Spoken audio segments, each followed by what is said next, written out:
Insurgents have carried out a series of attacks in Afghanistan as coalition troops continue the handover of responsibility to local forces.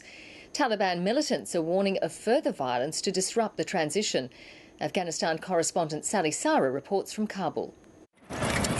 A suicide bomber on a bicycle blew himself up in the northern city of Mazar-e-Sharif.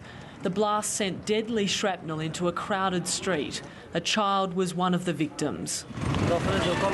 I was sitting in the shop when the explosion happened. I came out and saw one wounded person who was dying. But in the south of the country, coalition and Afghan troops were out in force. Coalition commanders handed over responsibility for security to their Afghan counterparts in the city of Lashkargah in Helmand province. This is the realization of all that we and our Afghan partners have fought so hard to achieve, to enable Afghanistan to stand on its own again. Afghan officials thanked international troops for their sacrifices in the long fight against insurgents and expressed hope their own soldiers will hold the line. And they will never allow Afghanistan to become a failed state or an ungoverned area where it can become once again a safe haven for terrorists.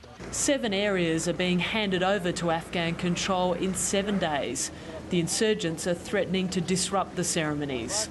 This transition process is symbolic, but it won't lead to any big changes straight away.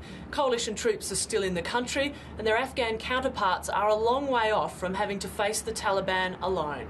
The Afghan commander handed a bunch of flowers to his coalition counterpart as British troops left in an armoured convoy, but they won't be far away. We're here until 2014, and our response is going to be quick, but it'll be based on their need and their asking.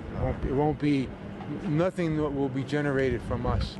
The handover ceremonies are scheduled to continue for the rest of the week. Sally Sara, ABC News, Kabul.